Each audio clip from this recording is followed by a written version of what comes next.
Thank you. Good afternoon, everyone. The Office of the Vice President would like to thank everyone for joining us on our Thanksgiving and would like to wish everyone a very Merry Christmas, and I hope that you spend your Christmas and holidays with your loved ones and your families. Thank you. Questions? Hi, ma'am. Good afternoon. Mads po from Net25. Ma'am, you decided not to go na sa NBI. Though, in a statement kanina, sinabi naman ni Director Santiago na magiging pata sila sa investigation. What's your take on this po? Thank you. Yes, ma'am. The lawyers presented me with options, and I asked them if I needed to go to the NBI for the subpoena, and then they said that I have options not to go. I can send a letter, I can send a position paper, I can send an affidavit. And so we decided that a letter will be sent to the NBI. And then with regard to patas, I don't think magiging patas itong investigasyon na ito.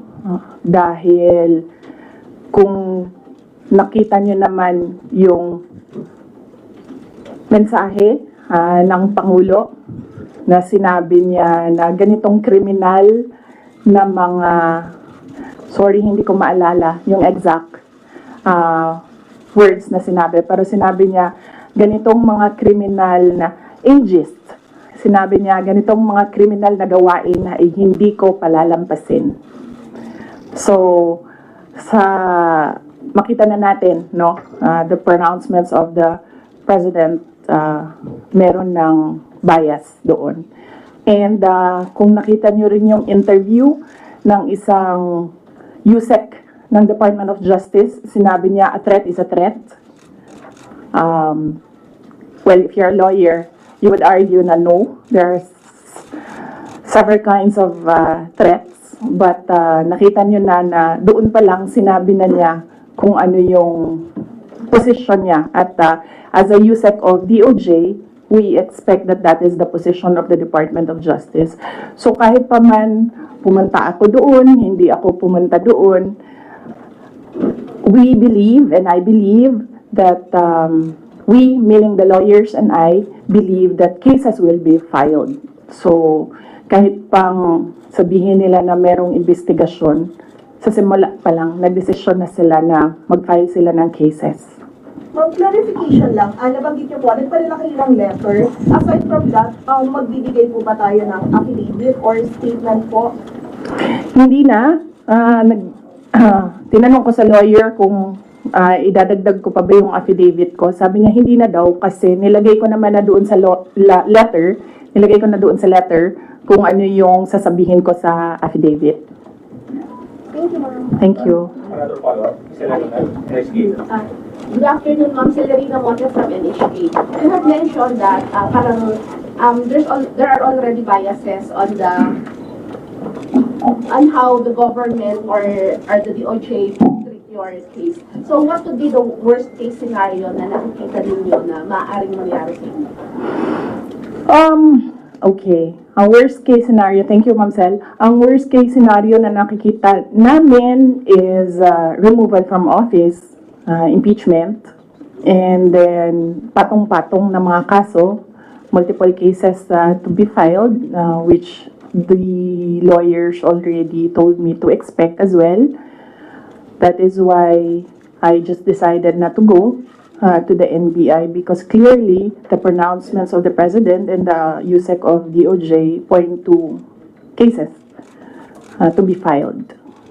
So, parang may nag-raise before that it could be like a violation dun sa anti-terrorism law and plunder, which are non-bailable offenses. So, could that be part of the worst case scenario na hindi kayo i-arrest kayo just in case and no bail?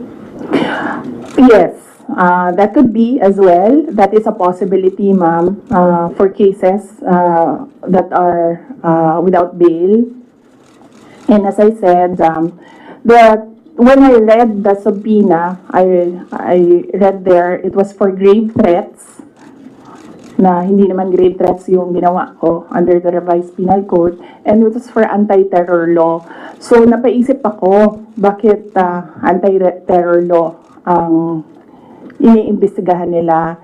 And then it's not the first time that I've heard of the anti-terror law used against a person. So the first time I read about it, they used it against Congressman Arnie Teves. So I inquired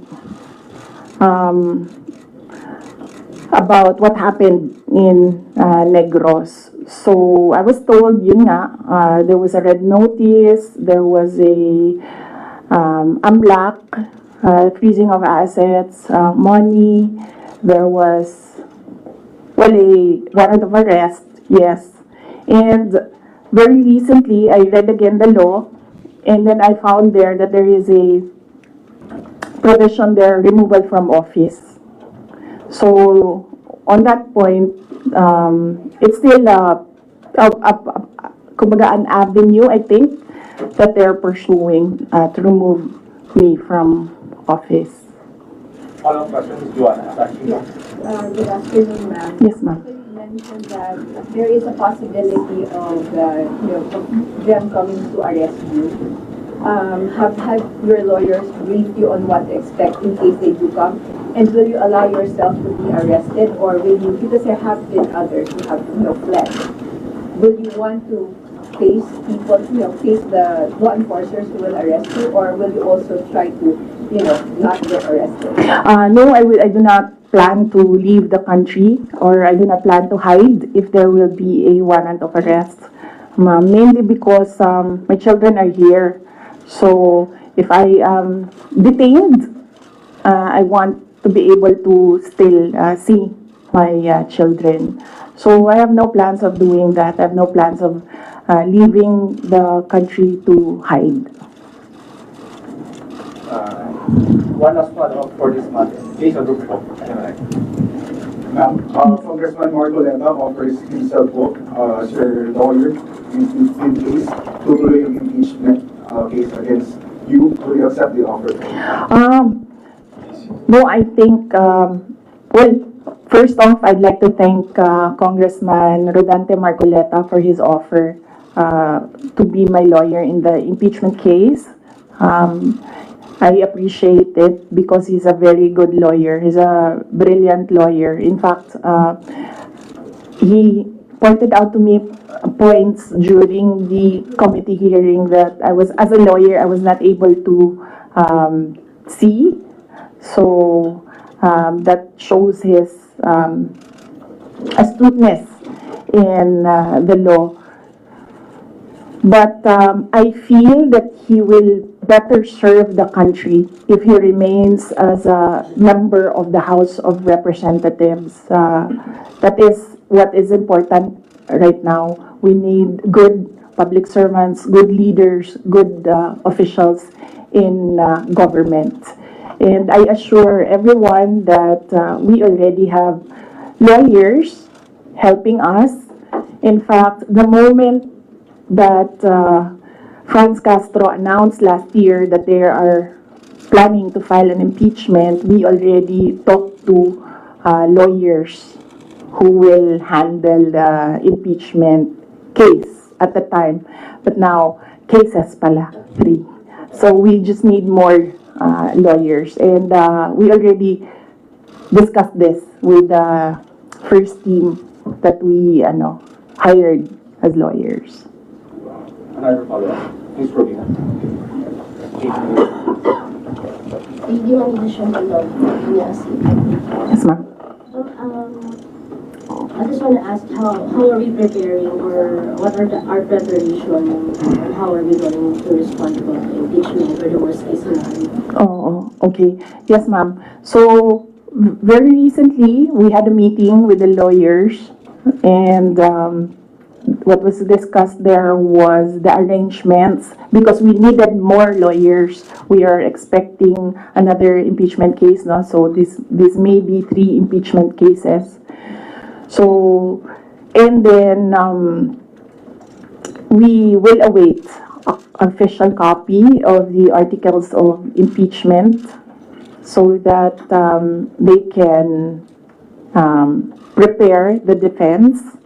We already have advanced copies of what is filed in the House of Representatives, and they're starting preparatory works right now. Sorry, sir. Sorry, sir.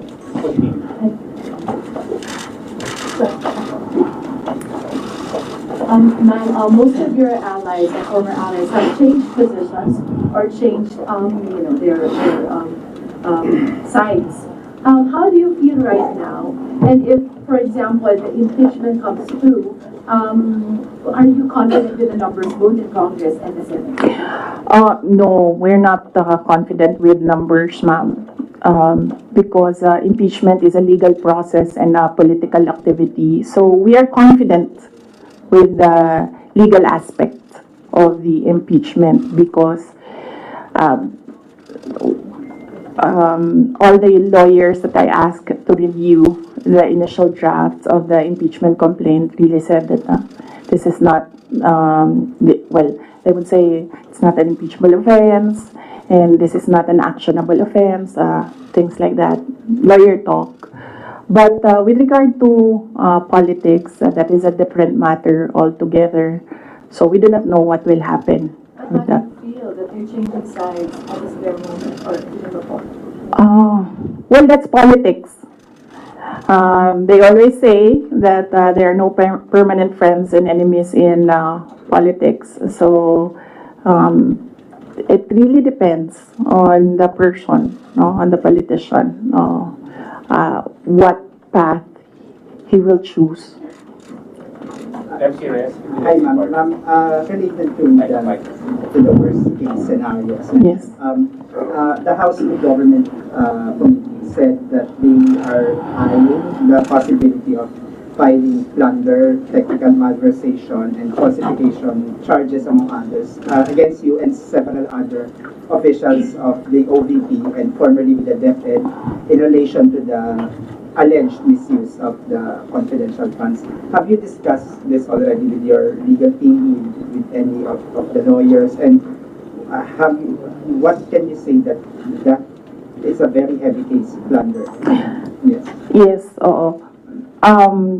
We have an inventory of possible cases to be filed because right now it's only the 2 impeachment cases that are filed with the House of Representatives. All the other cases, we have a list, we have an inventory, and we have lawyers assigned for each case. Usually, cases that are similar, we assign it to one lawyer. And then other cases, we assigned it to other lawyers so that we ensure that all the cases have lawyers focused on each case. Another follow-up. Dennis Anito, Bombarate. Dennis Anito po from Bombarate, Philippines. Ma'am, na-consult niyo na ba yung family niyo about this? Dahil kanina nabanggit niya tungkol sa mga lawyers about sa family. Si PRRD, nakausap na po ba ninyo? And ano yung payo po sa inyo? Hindi pa kami nagkausap ni dating Pangulong Rodrigo Duterte. I expect na magkikita kami as usual sa December 24 sa bahay ng mother ko. Likely, baka doon namin mapag-usapan yan kung man mapag-usapan namin dahil madalas kasi kapag nagkasama-sama yung pamilya, lalo na pag nandyan yung mga apo, ay yung mga apo yung pinag-uusapan ng pamilya. Nagsabi si Pangulong Duterte na magpapadala siya ng pera para sa pambayad daw ng mga abogado kasi alam niya na napakaraming mga abogado ngayon ang kinuha para sa iba't ibang mga kaso, pero nagsabi na rin ako through my brother kasi yung kuya ko yung sinabihan niya, nagsabi ako na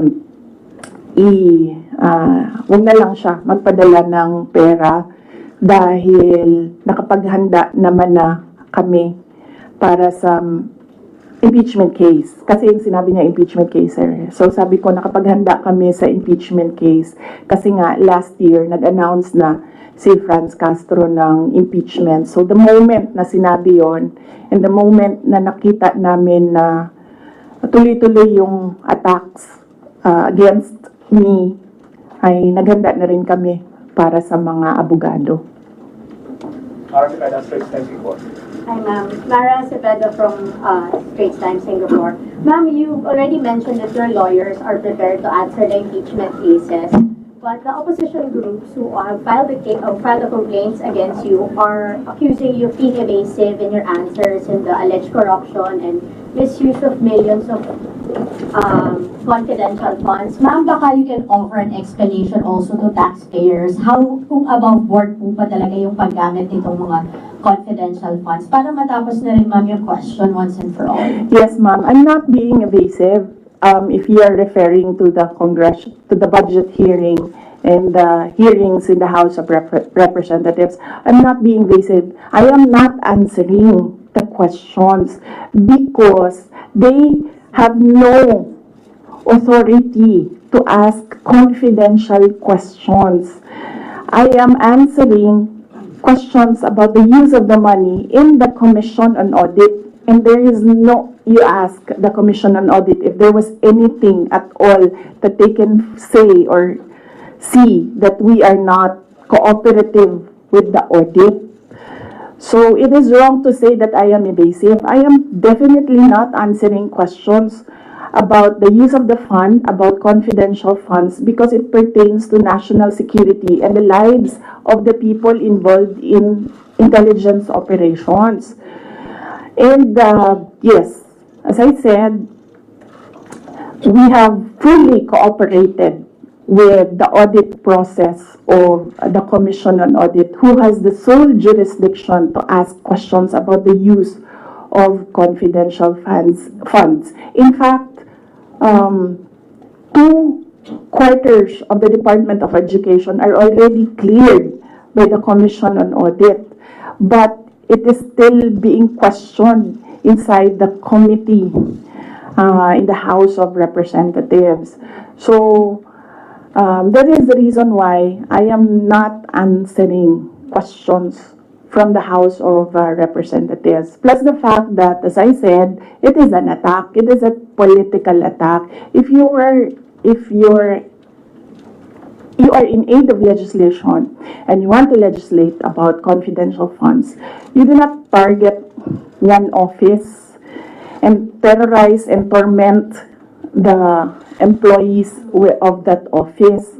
What you do is you do a sampling, a random sampling of the offices who have confidential funds.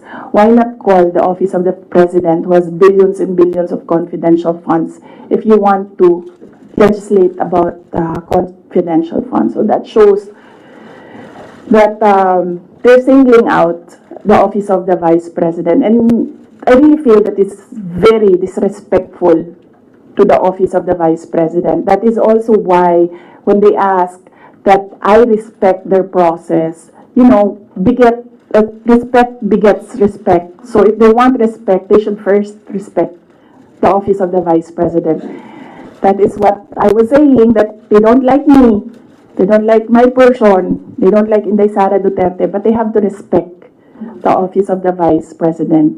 So if they want to investigate confidential funds, they don't single out one office. I understand, ma'am. VP, just a follow-up. Was it yesterday or the other day, the House also alleges that over 400 names na nag-cite po acknowledgement receipts, again, on the issue of the confidential funds, wala daw pong records at the BSA.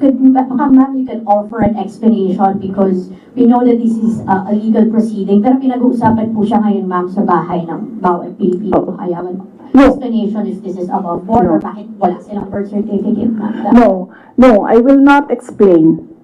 I will not give an explanation because it will entail that I explain intelligence operations which will compromise offices who do intelligence operations. It will really compromise how they work.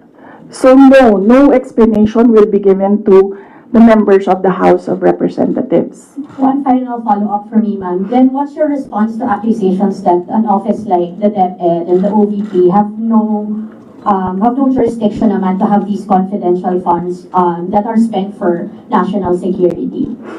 Well, the confidential funds was the first transfer of confidential funds was from the office, from the contingent funds to the office of the Vice President, and this was approved by the office of the President. The next year confidential funds was 2023. We submitted it to the Department of Budget and Management. It was approved by the Department of Budget and Management, and therefore it implies that it was approved by the Office of the President because it was included in the National Expenditure Program, the NEP. So, and then it was approved by Congress as well. The only reason why we did not use the confidential funds in the fourth quarter for both offices because I was already flagged by a friend inside the House of Representatives that they will attack you using confidential funds. So yes, it was duly approved by the Office of the President and both houses of Congress as well as because it was included in the General Appropriations Act. So it was not, we presented it, we defended it, they approved it. We used it, and then the question on utilization is under the Commission on Audit. That is how the system works. They cannot use or they cannot twist the system according to their personal interests. Really, all these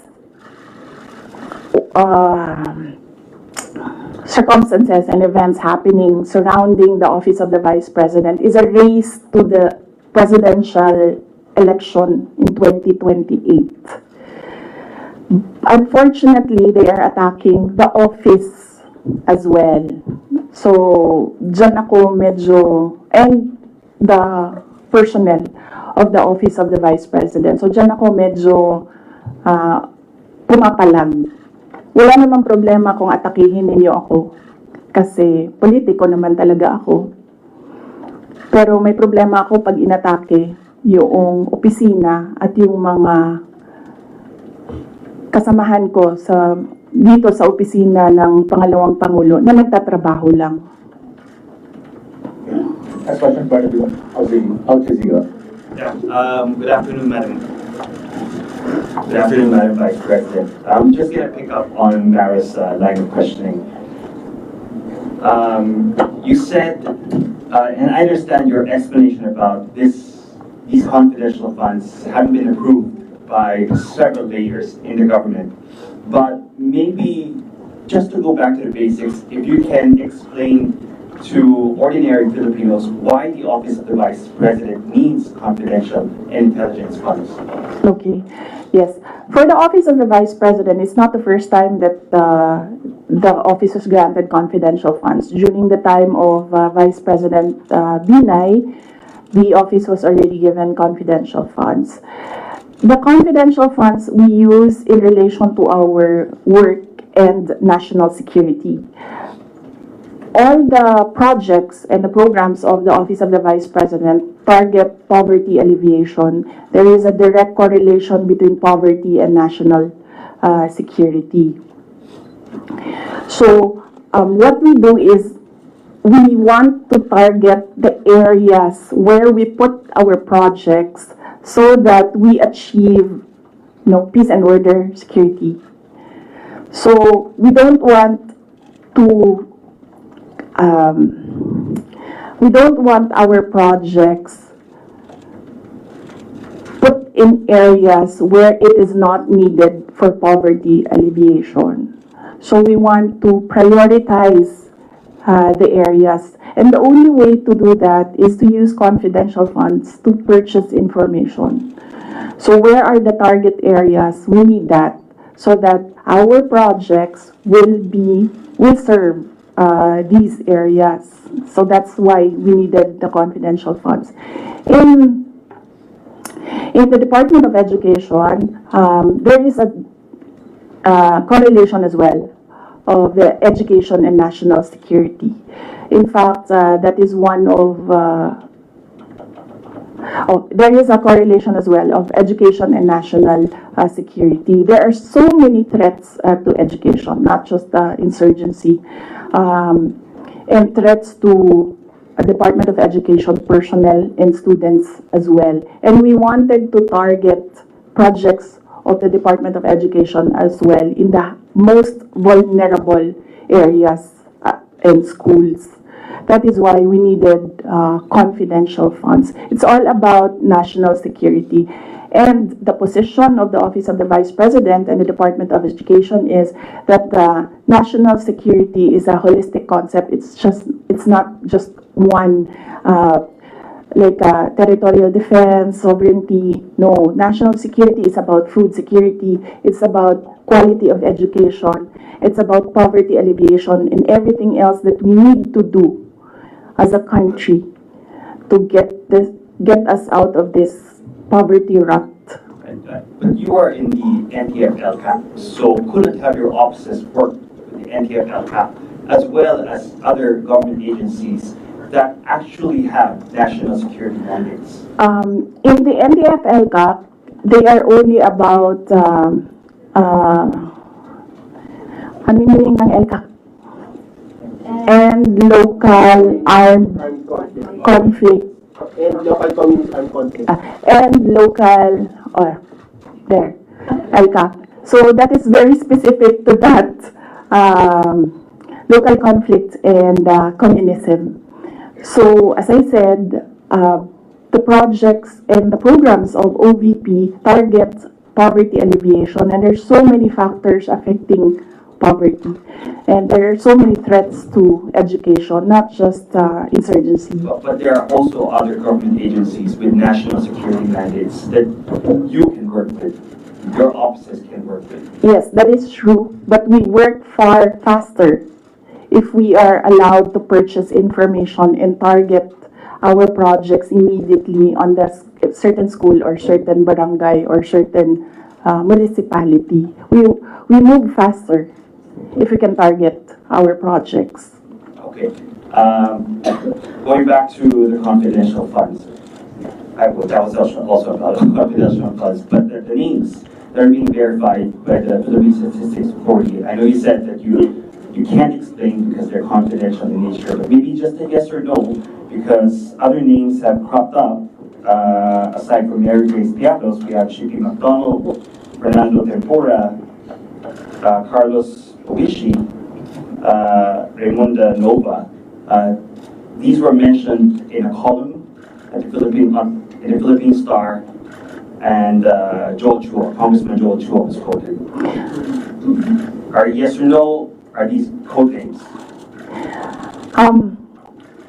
Nakalimutan ko yung sagot ko. Sandali. I cannot explain confidential funds because it will entail explaining intelligence operations. And there is a law that prohibits officials who gathered information because of their office to divulge it in public. So it's the Anti-Graft and Corrupt Practices Act. There is a specific provision of law. You cannot divulge confidential information that you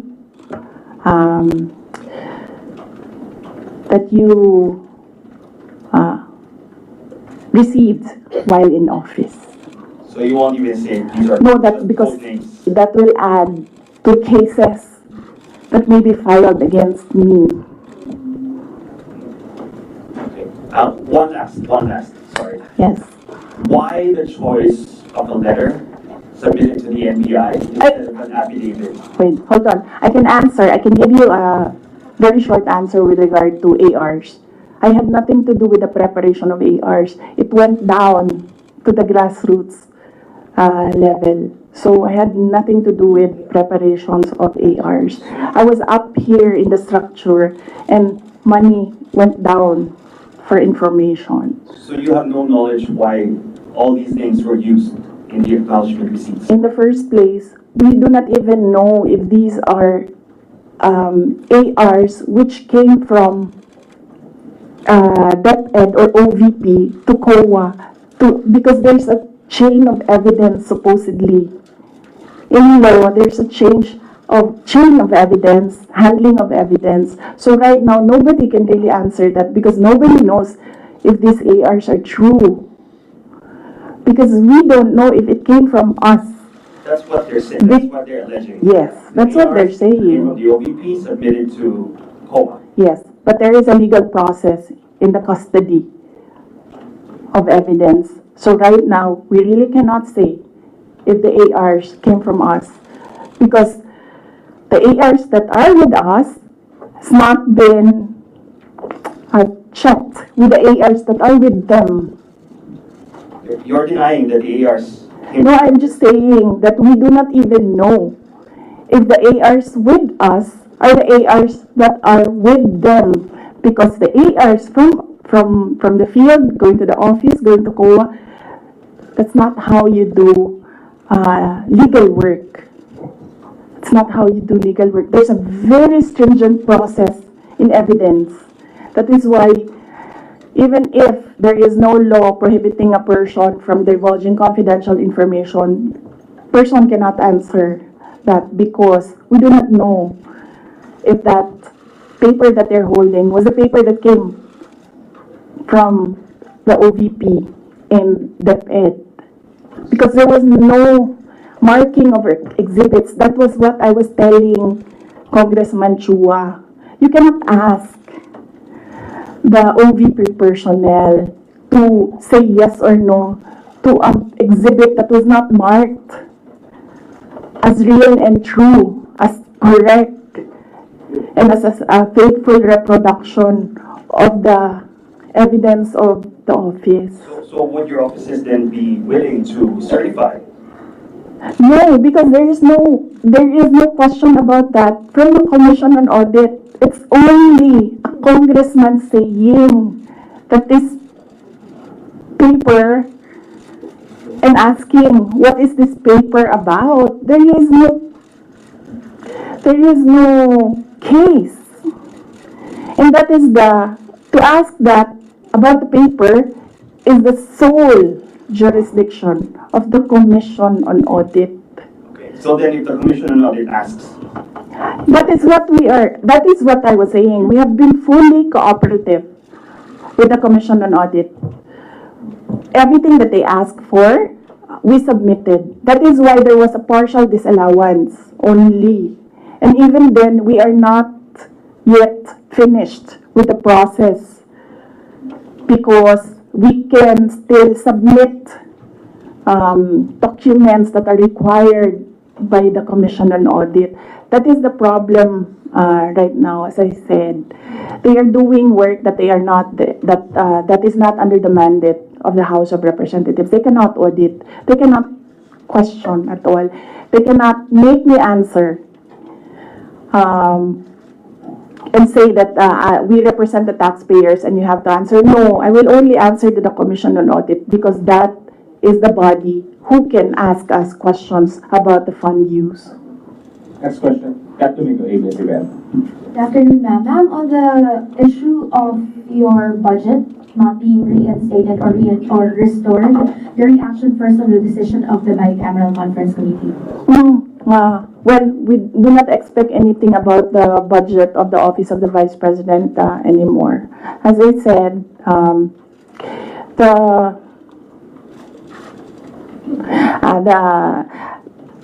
before I was saying that I am not the problem. I've been saying that I am not the problem. The problem of the Philippines is kahirapan, kagutuman, corruption, and all the other peace and order issues. But it is clear right now that they consider me as the problem already. So I will not help them solve the problem. Follow-up. Ma'am, a follow-up question. It's nearly January already. Your office will be filing a new budget request for 2026. How much do you intend to ask from Congress for 2026? We've not discussed that. We need to wait for the budget call because the budget call outlines the rules of your proposal for budget for your office. So we need to read the budget call before we can sit down and discuss a budget proposal for the office of the Vice President. Ma'am, but top of mind, are you still considering to hike the 733 million, or will you be happy operating on the same expenses in 2026? I cannot answer that because there are rules. They usually put conditions in the budget call, and we really need to read the budget call to draft a proposed budget. Ask two questions. Just to follow up on the budget, in the previous interviews, you said that you cannot give a definite answer on what will happen with regards to your satellite offices, given that the budget was not final at that time. But given that the BICAM already decided not to reinstate your original proposal of 2 billion, what will happen to your satellite offices? There are around, I think, 10 satellite offices across the country. Yes. Well, we have to see if we can continue with the projects that they are implementing. We need to see if the projects are still there, and then if they can still implement the projects. So that is something that we have to discuss with the execom of the Office of the Vice President. Nandun po ba yung possibility of shutdown? And then ano po yung nasabihan na po ba yung mga affected personnel just in case na magsha-shutdown nga itong mga satellite offices? Galing sa central office ng Office of the Vice President, wala kaming sinabi sa kanila. Pero since nababasa naman nila sa media yung nangyayari sa budget, I am sure that they are preparing themselves as well. Good afternoon, Christian. This double. Ma'am, it was mentioned before na po-pull out yung security nyo at papalitan. Meron na po bang update dito? Tsaka sumulat po ba kayo sa your peer Yes, wala pang update doon sa pull out and replacement. Nag-aantay kami sa Armed Forces of the Philippines kung kailan nila gagawin yon. Yes, nagpadala ako ng letter sa Chief of Staff ng Armed Forces of the Philippines. Meron lang akong mga nilatag doon na mga requests. Pinakauna doon is hindi na kami tatanggap, hindi na ako tatanggap ng replacements. So kung magtanggal sila, hindi na nila i-replace. Iwan na lang nila kung ano yung maiwan, and kung wala mang maiwan dahil tatanggalin nila lahat, I already said that I will seek security arrangements outside of the Armed Forces of the Philippines already. Parang private na, mag-outsource na kayo. I mean, kasi normally naman, di ba, pag Vice President, may naka-designate dyan from the AFP, from the PNP. So, dahil nga, yun nga, may pull out. And so, ang plano nyo para mag-outsource pa lang kayo from... Yes, we are exploring private security services. Yes. So, my husband, ma'am. Huh? Would that be construed as a private? No, because there are professional security services. So that's not considered as a private army. And I do not know if these individuals are allowed to bring guns. So that makes them less of an army, ma'am, kung wala silang baril. Hindi ko alam yung sa professional security services. But that is one option that we are preparing for in case there is a pull out of the entire security detail from the Armed Forces of the Philippines. Initially, Initially, I asked my husband And then he said that he'll make arrangements. Out of pocket, ma'am. How much are you estimating for that? Well, wala pa kaming, we have not requested for proposals yet from service providers. We have not requested a proposal yet. So, but I think only Filipino organizations or agencies are allowed that kind of service within the Philippines. I think, Mama, I do not know. But I know that they are Filipinos, yes. Do you feel secure? No, I don't. Children? No, ma'am. No. But, no, I do not feel secure. As I said, that there's always been bias because when you see, say for example, DOJ, iniimbestigahan nila yung press con, pero hindi nila iniimbestigahan kung bakit kami umabot doon sa press con na yon.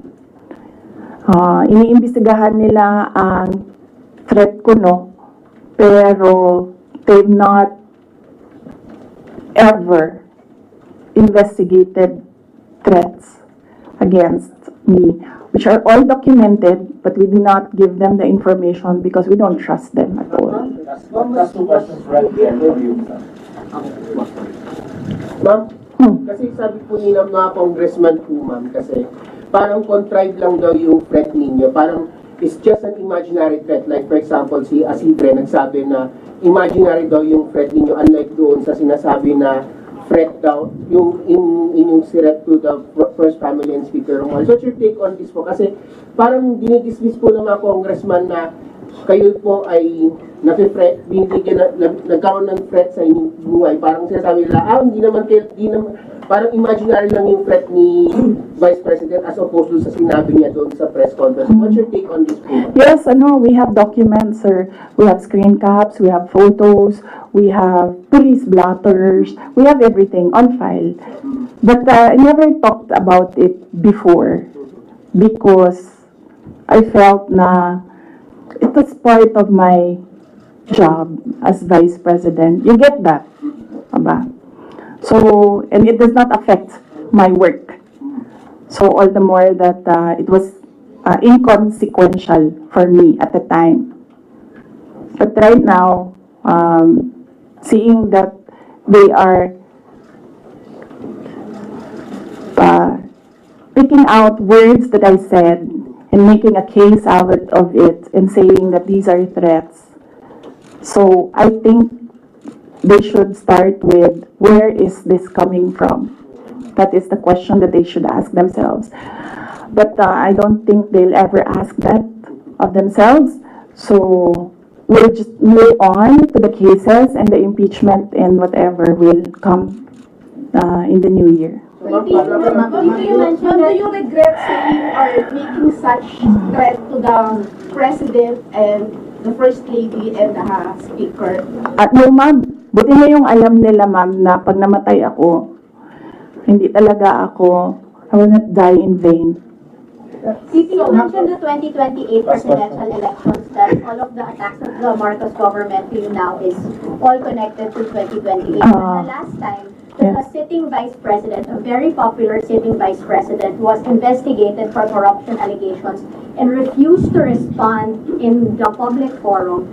Natalo po siya sa elections, and I'm referring to former Vice President Judge Marvinay. Ma'am, are you concerned that your enemies would be able to turn public opinion against you and it will hurt any potential plans of you running for president? You're leading surveys as early as now. I've not seen the recent surveys, but yes, that is what they are trying to do, turn public opinion. That is the strategy.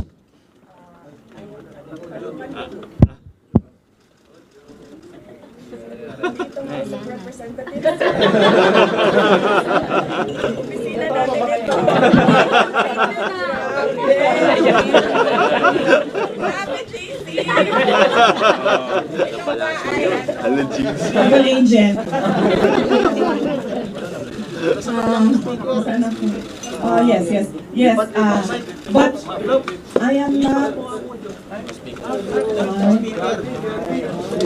Yung mga mic dito.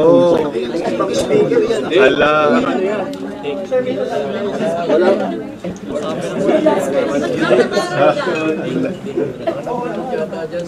Walang audio, nando sa kabila speaker. Baka may nabulot.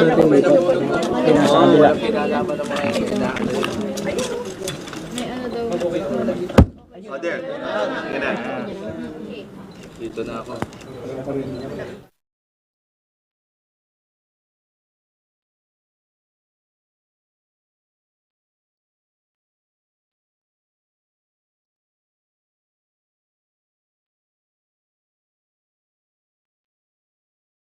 Yes, yes, but yes. So, yes, that is what they are trying to do, turn public opinion. That is a common strategy in politics, black propaganda, and everything. Will it hurt my chances? I'm not yet a candidate. So, right now, I am just the Vice President of the Republic of the Philippines and working for the country. So I am not yet a candidate, so I do not know if this will affect me. Maybe my decision in 2026 will consider what is happening right now, but I cannot really say with finality what will be the considerations for me to decide to run for president. As I said, just give me the last quarter of 2026. I think that is the best time for any presidential candidate to decide to run. Ma'am, pero isip po ma'am, kasi ito, lumalabas yung keyword ngayon, binibinay. Para kayo ginagawang binay yung task for former Vice President J. Humarap. Do you think po ma'am, binibinay kayo ngayon kasi malakas kayo ngayon this survey and possibly tinutukod nila kayo para mawala yung political clout ninyo sa 2028? Yes, oo. Yan naman ang sinasabi ko eh. It's all, these are all political attacks.